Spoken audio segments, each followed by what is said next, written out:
পৃথিবীর বুকে পরমাণু শক্তিধর মালিক গোষ্ঠী যেন একটি অভিজাত ক্লাব, যেখানে প্রবেশাধিকার শুধু নির্বাচিতদের, আর সেই নির্বাচনের মানদণ্ড আদর্শিক নয়, বরং ভূরাজনৈতিক উপনিবেশবাদী মানসিকতা এবং ইসলামফোবিয়ায় পরিপূর্ণ। প্রশ্ন উঠেছে, কেন মুসলিম বিশ্ব আজও পারমাণবিক অস্ত্রে প্রায় পুরোপুরি বঞ্চিত?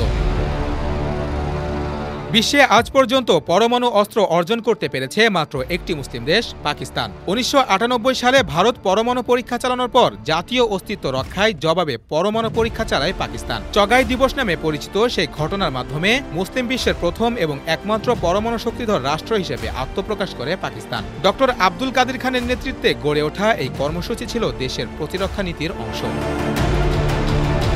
কিন্তু সেই মুহূর্ত থেকেই পশ্চিমা বিশ্বের নজরে পড়ে পাকিস্তান।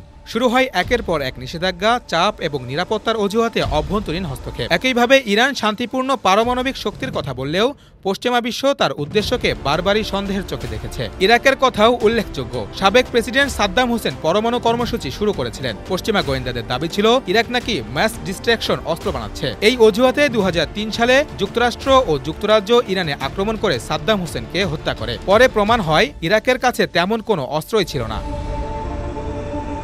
লিবিয়াতেও মুয়াম্মার গাদ্দাফি পরমাণু কর্মসূচির দিকে এগোচ্ছিলেন, কিন্তু পশ্চিমাদের চাপে তিনি শান্তিপূর্ণ চুক্তি করে নিজের অস্ত্র কর্মসূচি তুলে নেন। ফলাফল, কয়েক বছরের মধ্যেই তিনি পশ্চিমা সমর্থিত বিদ্রোহে ক্ষমতাচ্যুত ও নিহত হন। সিরিয়ার ক্ষেত্রেও ২০০৭ সালে ইসরায়েল অপারেশন অর্চার্ড নামের এক অভিযানে অভিযোগ তোলে যে দেইর আল জোর অঞ্চলে পারমাণবিক রিয়েক্টর তৈরি হচ্ছে। কোনো প্রমাণ ছাড়াই বিমান হামলা চালিয়ে ধ্বংস করে ইসরায়েল।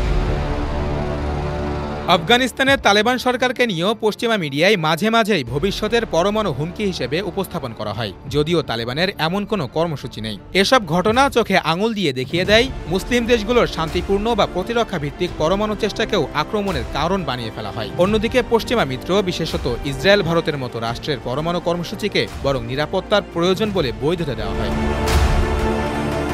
অন্যদিকে ইসরায়েলের হাতে ৮০ থেকে ৯০টি পারমাণবিক অস্ত্র থাকার ব্যাপারে আন্তর্জাতিকভাবে সবাই সচেতন, কিন্তু দেশটি এনপিটি সই না করেও কোনো আন্তর্জাতিক চাপের মুখোমুখি হয় না। চুপ থাকে জাতিসংঘ। একইভাবে ভারত, চীন ও রাশিয়ার পারমাণবিক অস্ত্রের নৈতিক বা আইনগত প্রশ্ন ওঠে না।